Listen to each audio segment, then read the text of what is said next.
in this episode. Because you just see how big it is, but you see it, but you kind of don't see it. Yeah. It's kind of like the main character's uncircumcised penis. You barely see it, and you realize that's why.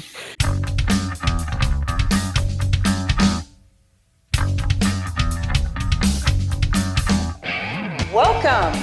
You're listening to Paleo Cheese Podcast, Episode 20, Part 2, An American Werewolf in London with Jack Campisi.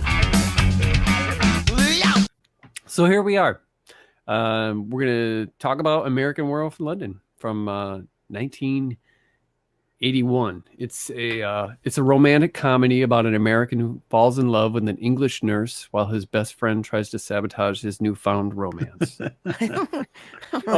Also, Okay. Yeah. also his best friend is a decomposing corpse, and he is a werewolf. You're calling Jack a cock blocker? Yeah, a little bit. Big time. Directed by John Landis, written by John Landis, and starring David Naughton. Yep. Naughton. David Naughton. 1981. You know, I knew it was 80s. I don't know what year I saw it, but 81. Wow. Yeah.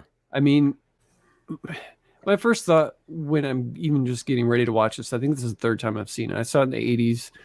I think I maybe saw it again years later. And then I think the last time I saw it was probably 4 years ago or so. Maybe longer. I don't understand why they can't make a good werewolf movie other than with the exception of there's only a couple out there, in my opinion. Like Dog Soldiers, I thought was great.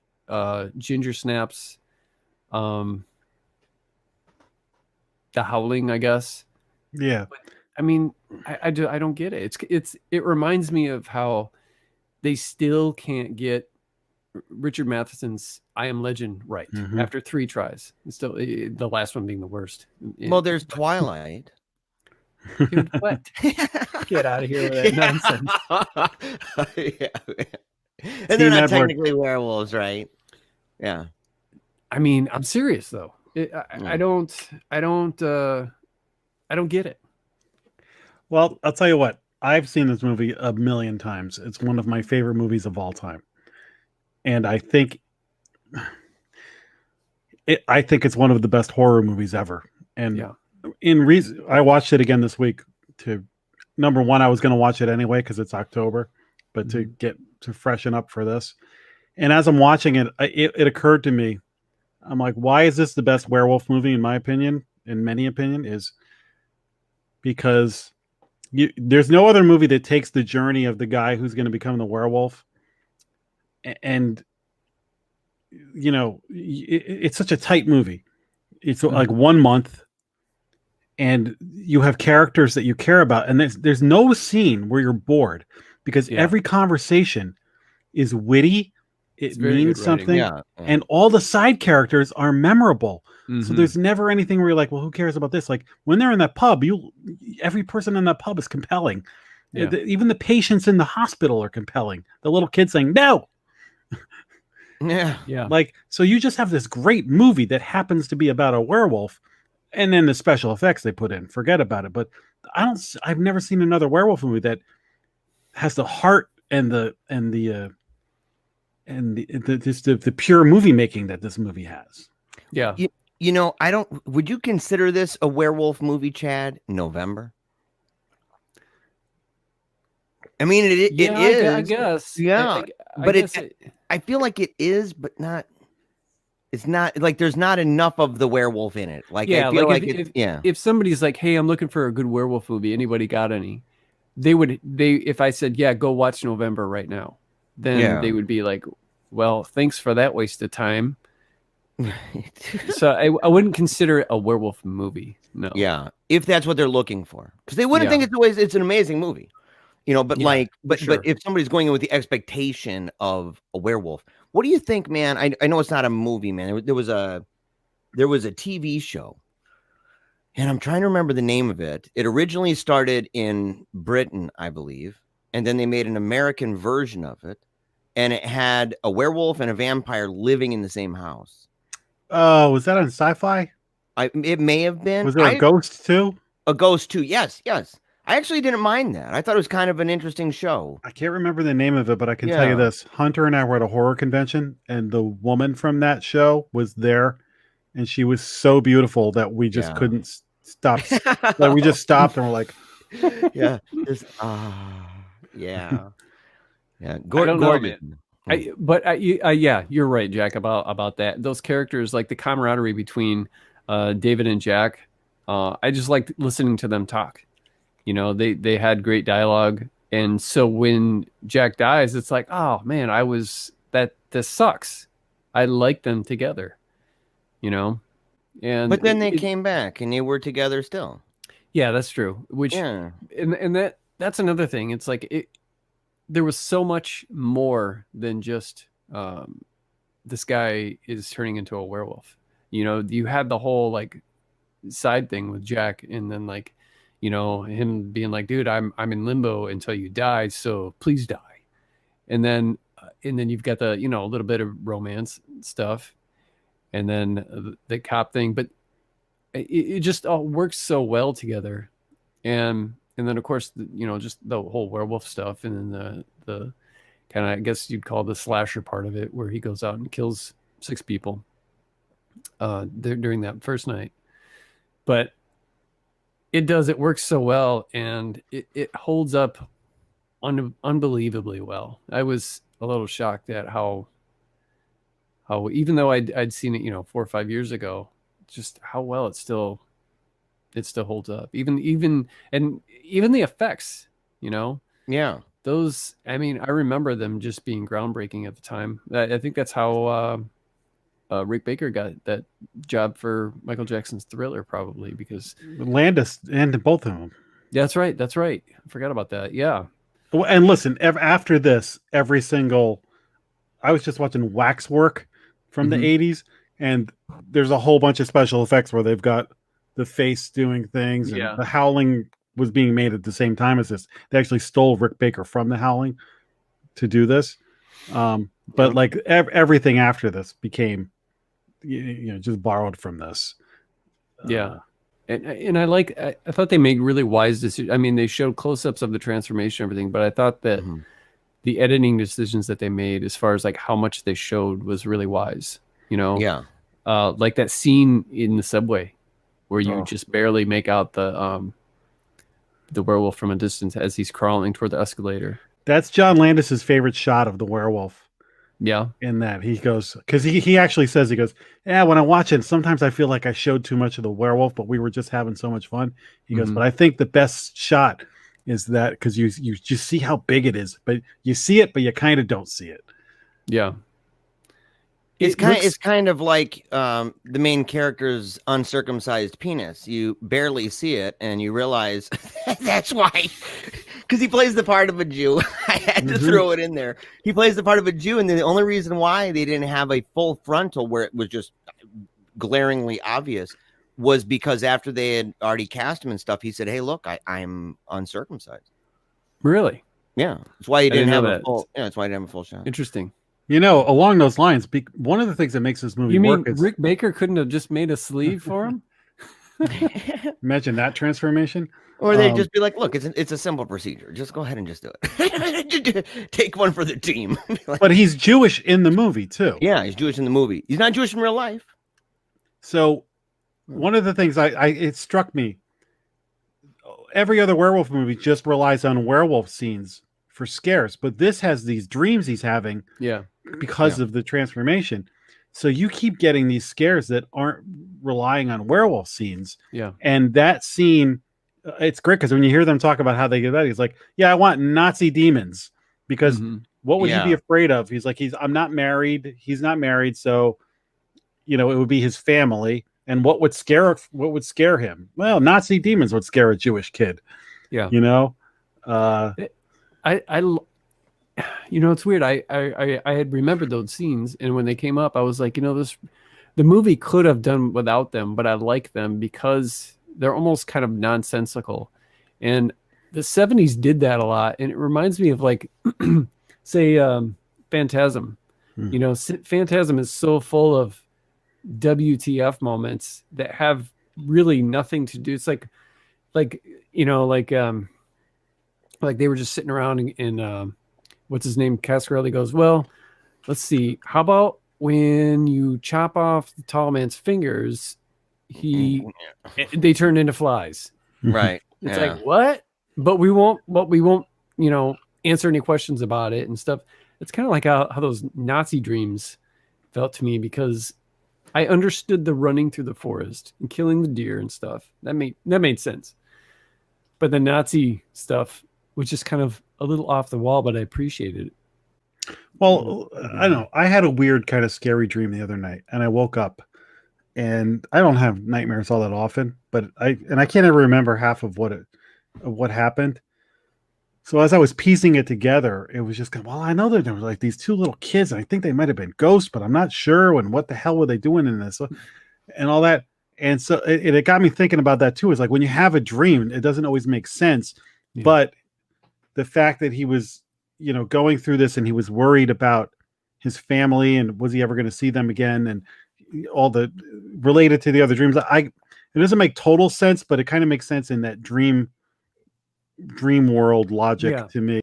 Yeah, I hear what you're saying. Now, were they his family? Was that his parents? That's his parents, and it's his parents. Yeah, because I was wondering, like, and dovetailing that to say it wasn't just one dream; it was a dream in a dream, because he ends up waking up, and the next thing, boom, they come busting through, and they are killing the woman that he loves, and so that would be like also the idea of a future with family. Right. So not just your past is toast, but also the future. And it makes sense. I kind of wondered about that because there was whether or not those were his parents, because it was a menorah. I saw some of the symbolism in the background. I said, well, okay, so maybe it's his family.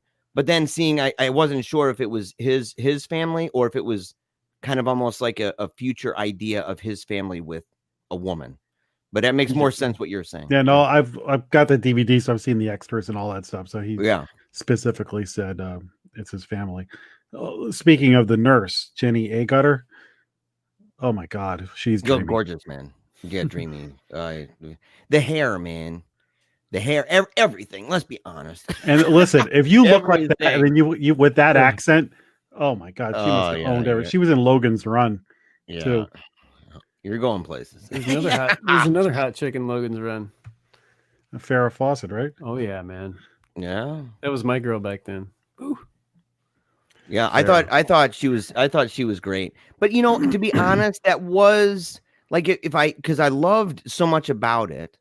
And like you said, all the characters and how they're so memorable. In each one, you can imagine being real.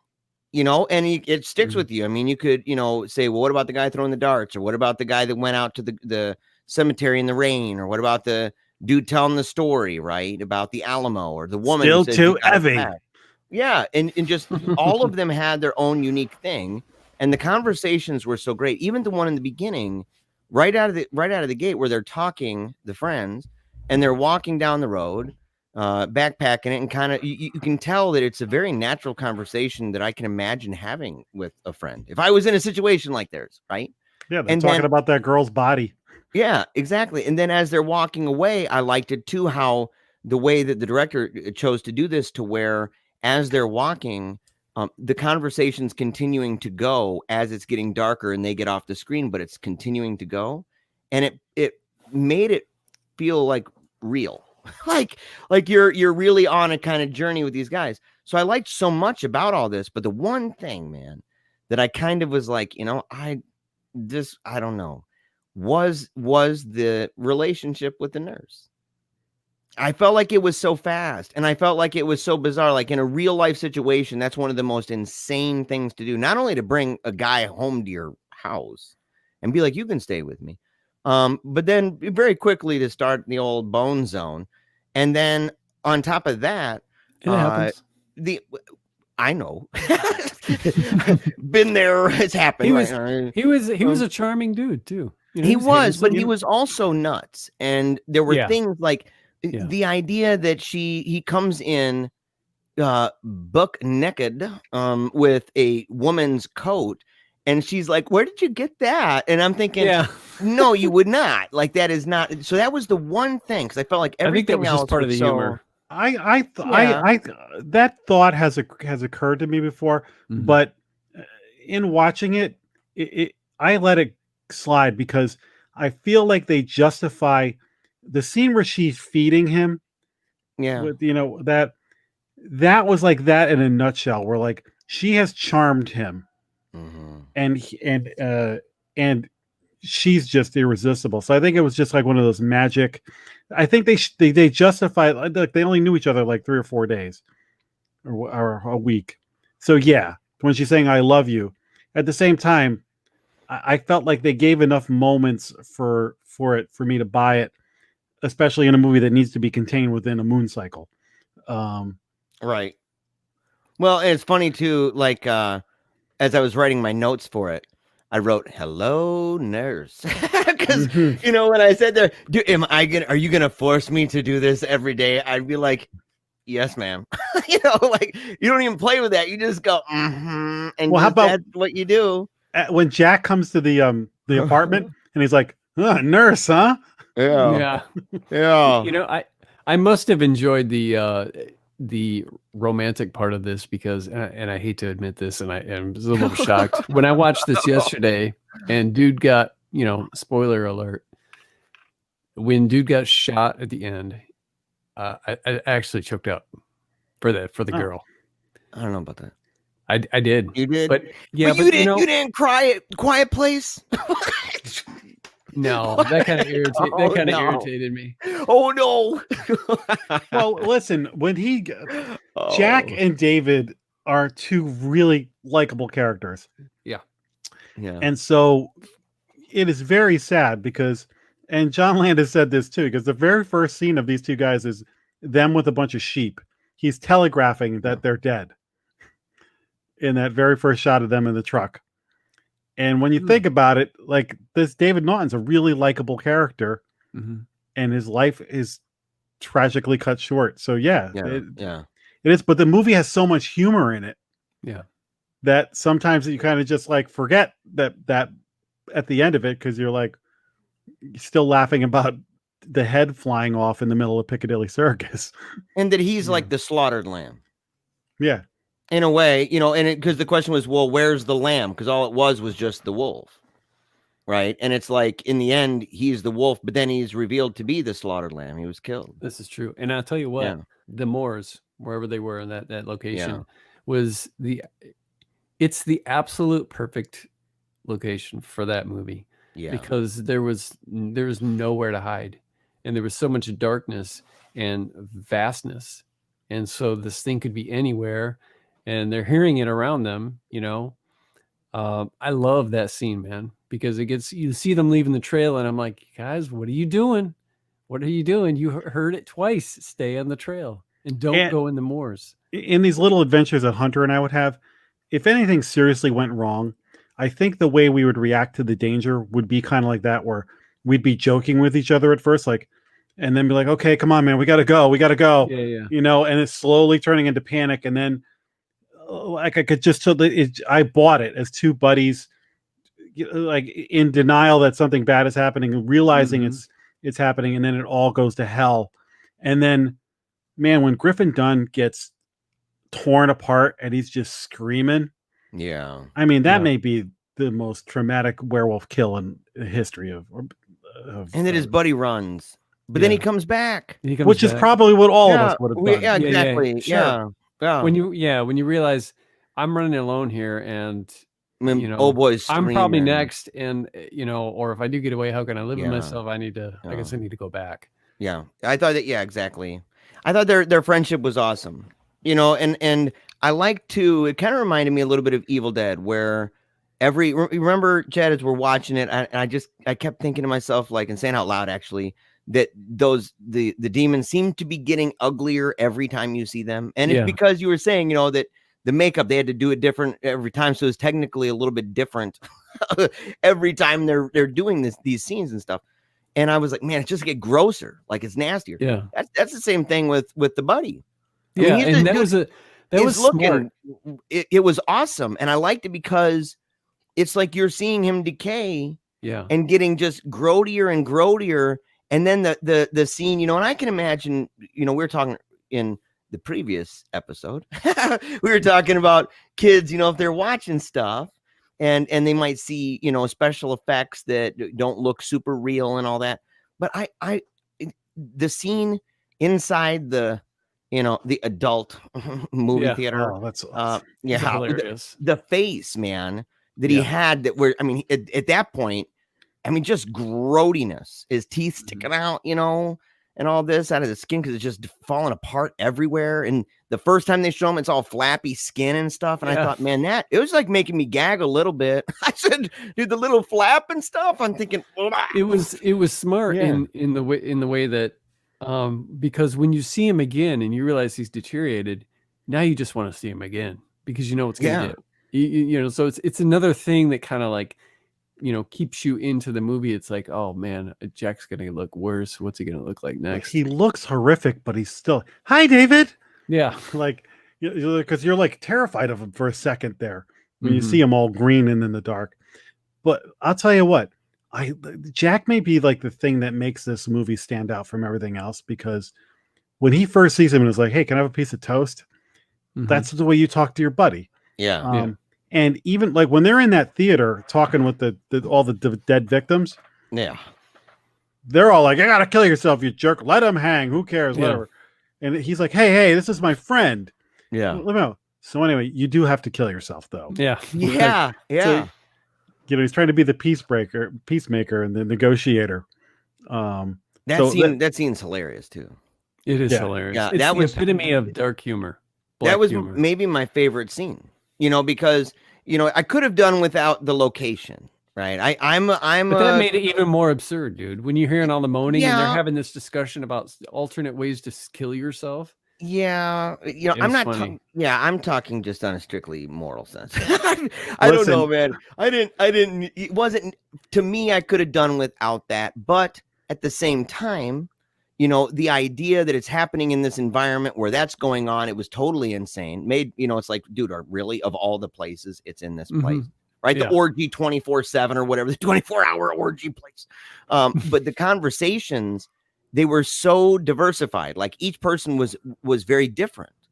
And so each person, pissed off guy, the happy couple, like the chick, is just she's glowing and and she's got a big smile all over blood, like Dude, the other guy really intense. I can't say that I'm pleased to meet you. Yeah, I loved that, man. That was like one of my favorite, and I wish I had the exact quote from that. I like the pornos scene because number one, we know why it's so like the funny. Scene, Jack. Yeah, because there's boobs. It's so funny, but again, this movie, you could put that in so many other places and that scene wouldn't be as memorable. But the fact that there's the ridiculous dialogue going on and then the moaning and stuff in the background makes that, I think it elevates it to another level. And then again, if you watch any of the documentaries about this, they filmed all that stuff like for the movie. You know, and so like these actors showed up and were like, what the hell are we doing here? It's like, it's going to be a movie within a movie. I kind of gathered that just because it was absurd itself. Like that big buff guy breaks in.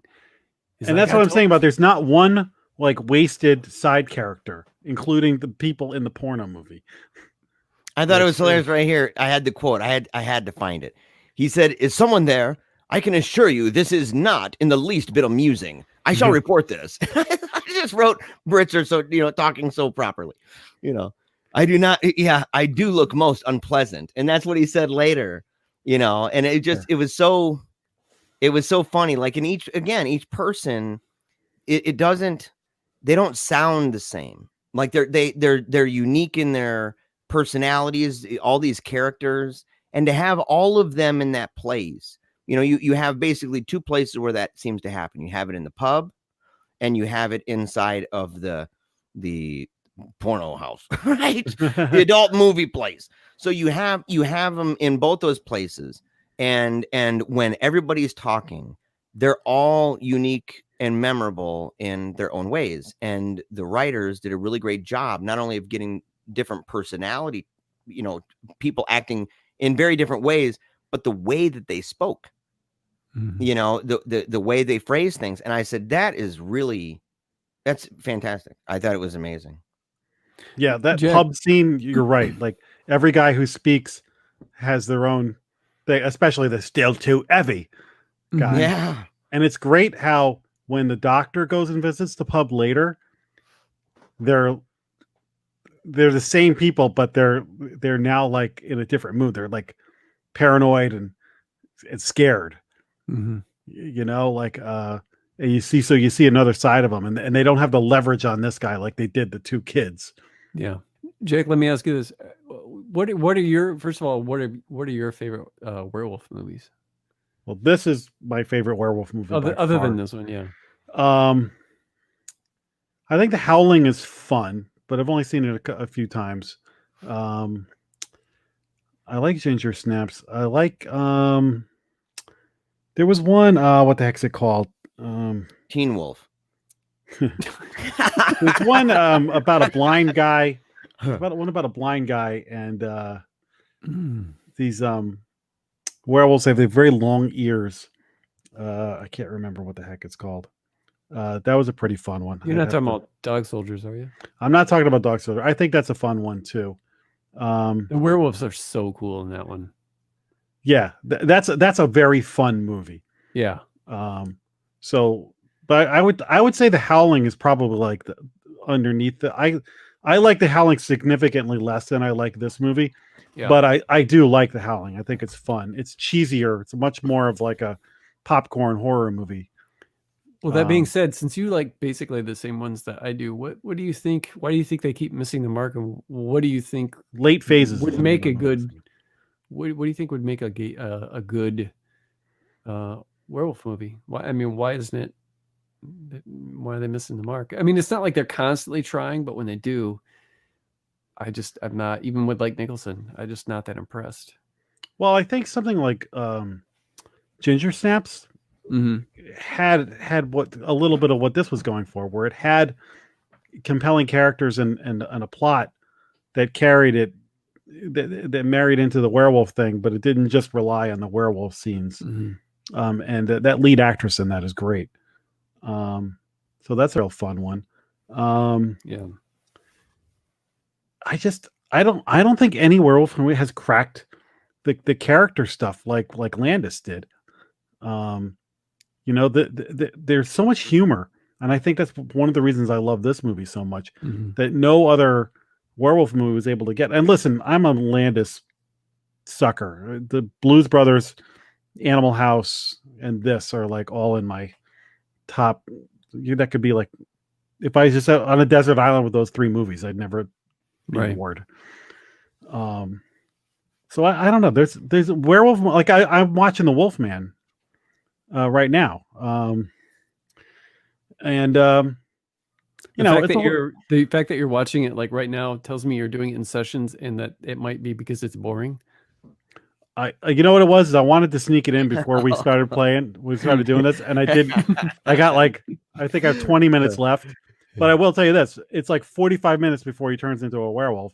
He's a werewolf for like 2 minutes, and now he's back out. So yeah, I've always found that movie slow. Yeah. So when I was a kid, I loved werewolves, but the Wolfman was always like the Universal monsters in general. I like them more as characters than actually watching the movies. Right. Like Abbott and Costello Meet Frankenstein is my favorite Universal monster thing. You get a little bit of everybody. There's a lot of good action, but you're never kind of dwelling on one. There's pretty good werewolf stuff in that. Yeah. And some of the other later ones are fun, but they're, they are what they are.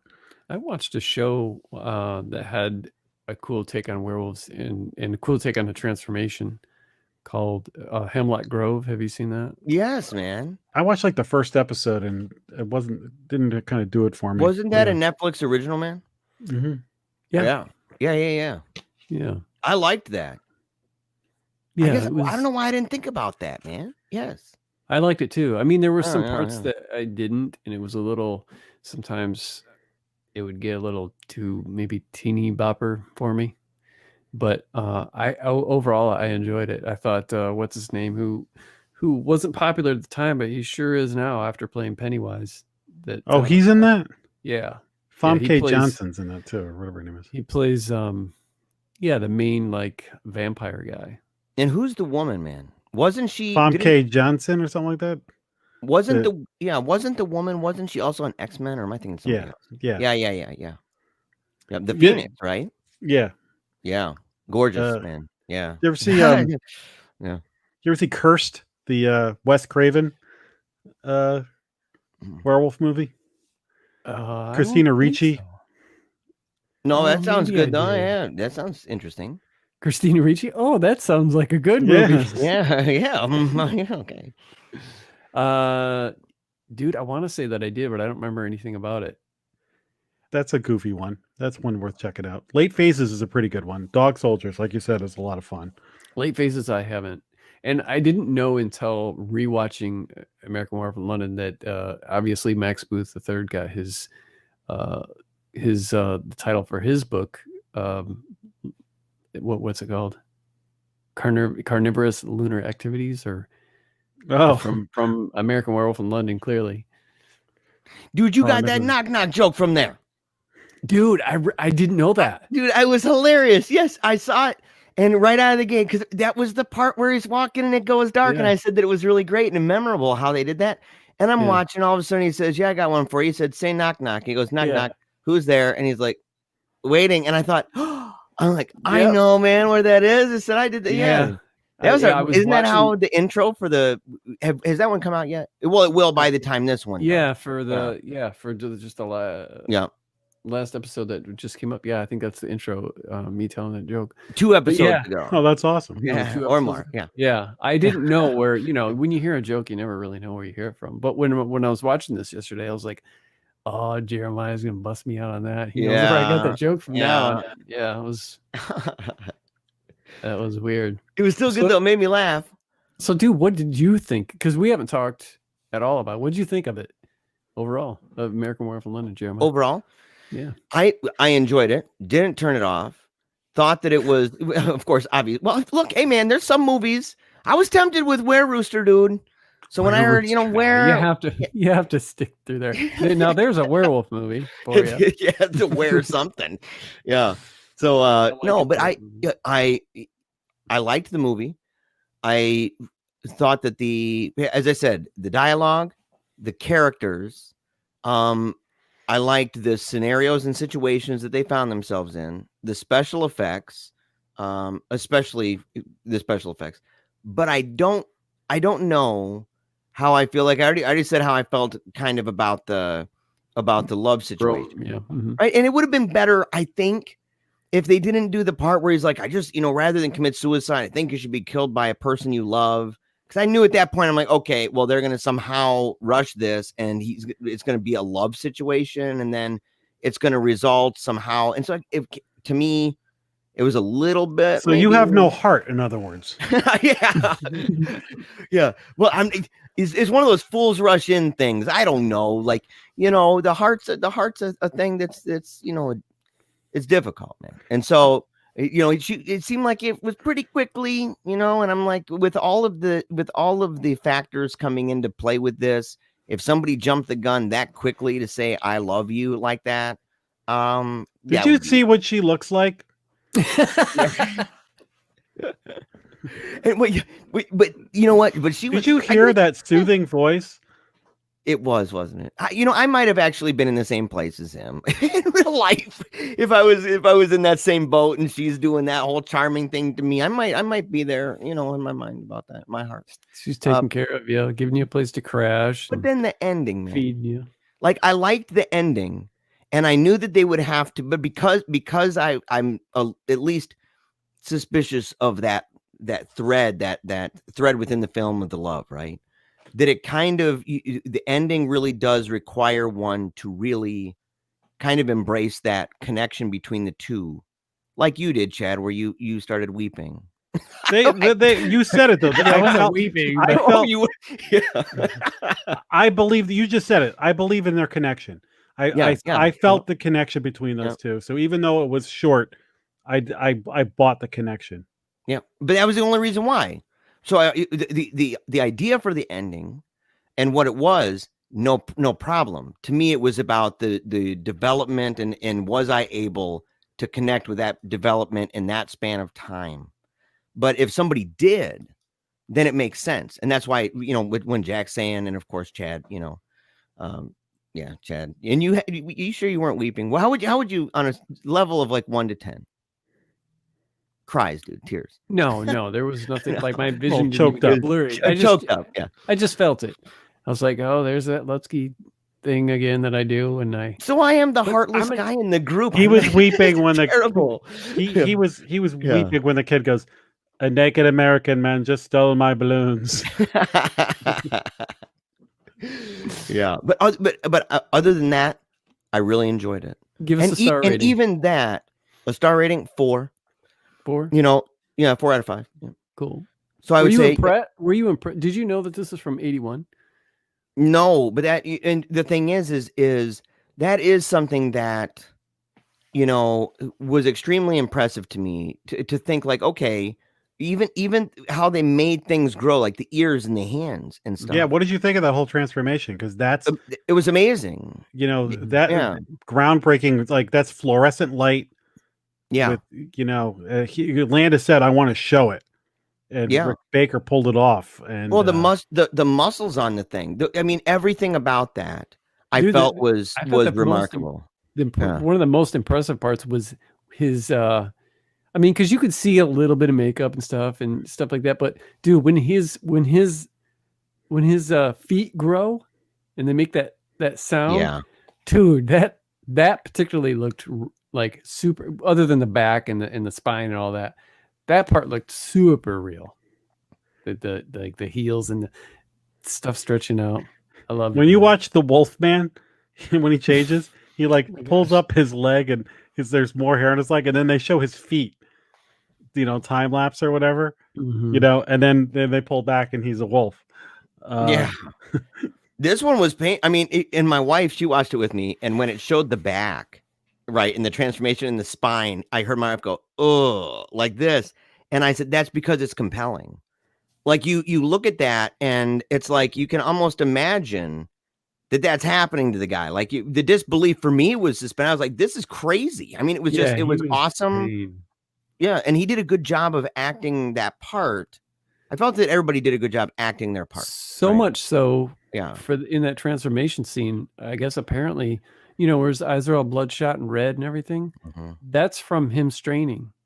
That's, wow! That's what I read. That's from that. His eyes were really like that because of him straining and stuff, and they didn't need to put anything in his eyes or any contact lenses or anything. That was all him. Landis says about that scene, he goes, "There's scenes where you think you're looking at a puppet and you're looking at him and vice versa." He goes, "There's a lot of times where you think you're seeing one thing and you're actually seeing the other." Yeah. And they do a good job of using the furniture to only give you a partial view, right, of things. That scene alone, it's like I said, it's been parodied and copied so much. Yeah. But I can't wait once she leaves the apartment and I'm like, oh, it's almost time. Yep. Yeah. And it was so abrupt. I actually liked it. How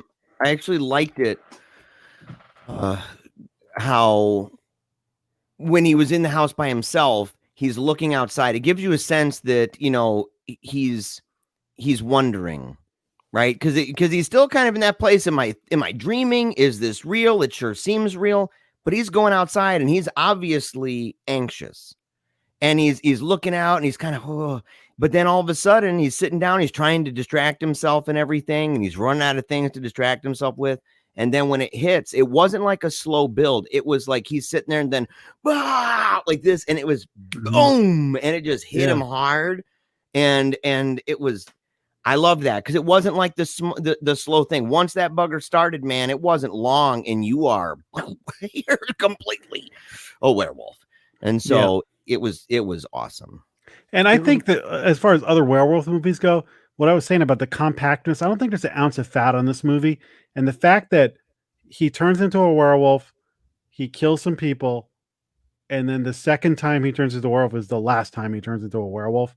Because I think the economics of that story whereas there are a lot of other werewolf movies take place over a longer time and this and that, and the varying degrees. I just think that the tight script you said, that the dialogue and all the humor and the horror and everything, but it's so tight, and I think that really helps it. I'm assuming this is a 5-star for you, Jack. It's a 6. 6, okay. Yeah, it's a 5-star for me, man. If it wasn't before, it sure is now. Like I said, I'm so shocked at how well. And you know, sometimes when I revisit a film after I started writing, I can't help but look at it. You know, I've only been like seriously writing for 6 years, so when I go back and I see something and I watch it through the eyes of a writer, then I will either notice how bad it is or how exceptional it was. And this is before it was always usually about visuals for me and a good story. But I was thinking about, dialogue and the writing of it and how well it worked. And you can see a pattern with me, because another one of my favorite movies of all time is Fright Night, which is the funny horror vampire movie. Yeah. And it's a little different animal than this, but they're both they're equally great as a horror movie and as a funny movie. Yeah, and same era, was it right? Yeah, they're right around the same 85, time. 85, something like that. Yeah. And there were some really great visuals in this film.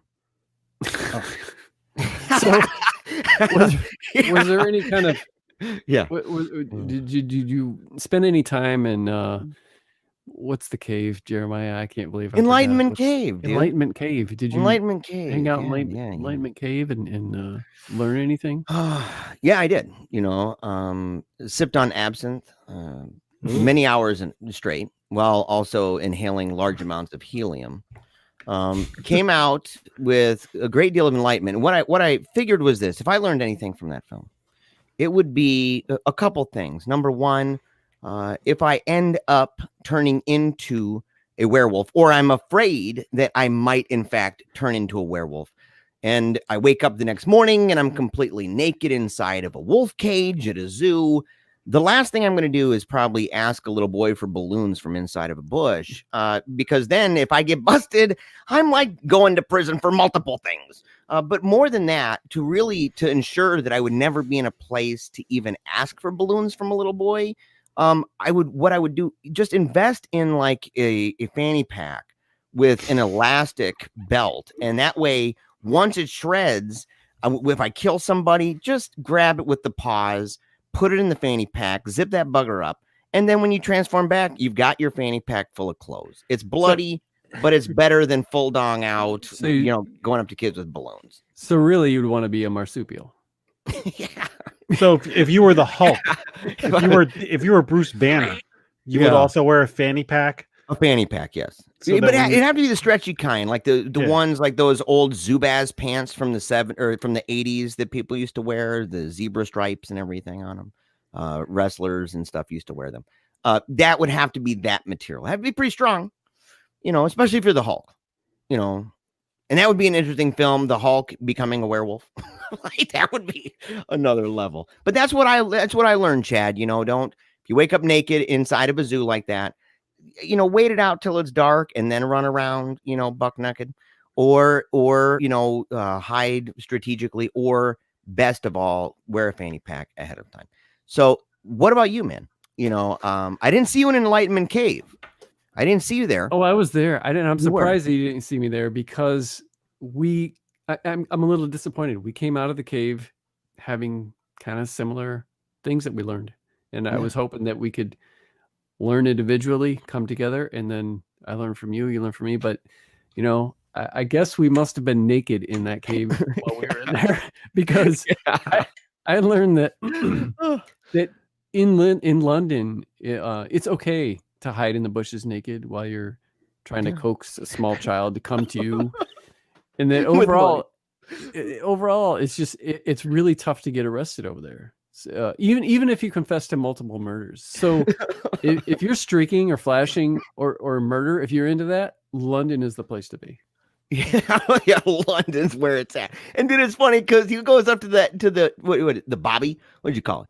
He goes up to the cop and he's sitting there and he's like, hey, he's like, I murdered somebody. The guy's like, come on, son. And he tells him to leave. And so then he starts going off, man, saying that, the queen is gay and stuff. He's like, there's no need for that kind of language. So. Yeah, there's no need for it. I'm like, oh my gosh, it was so hilarious. But yeah, you're right, dude. I mean, if that is what you are into. So that's like Trafalgar Square there, where that happens. Yeah. And I went to London a few years ago for work, and I had a day to myself, like meeting got canceled or something.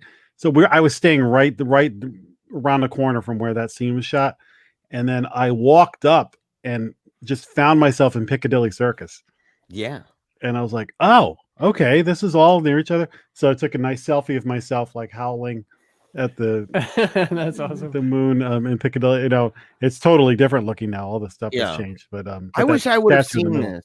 I wish I would have seen this. I'm sorry for cutting you off. Okay. I wish I would have seen it before I went to London, because I went there too. A couple years back, the whole family went and stuff. And so when I was watching this, I was like, that is legit. Like this is for real. Like it was really cool to see a lot of this stuff and kind of recognize, even though it's dramatically different now, still to see it, you can even just the layout and everything. And I almost forgot about this, man, but I have to say it. The scenes at the end, man, with that car crash were epic.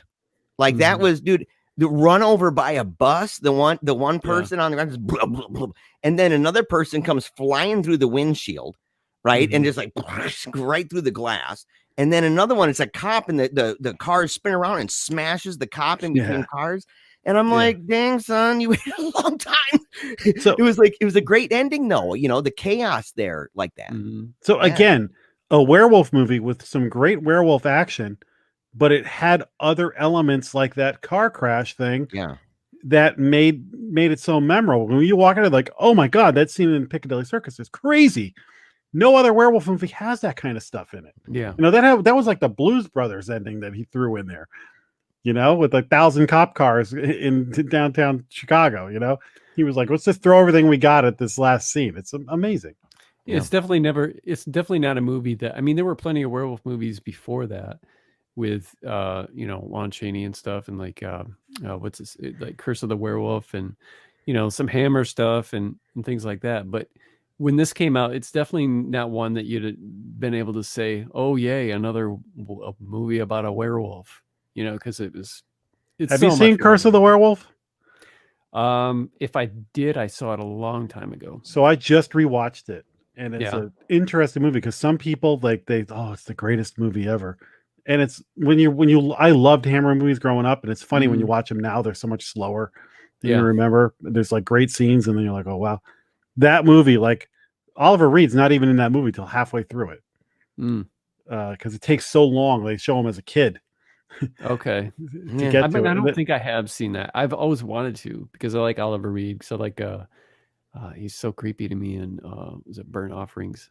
If you watch that, there's a scene at the end where they're chasing the werewolf and he's on the roofs of the town.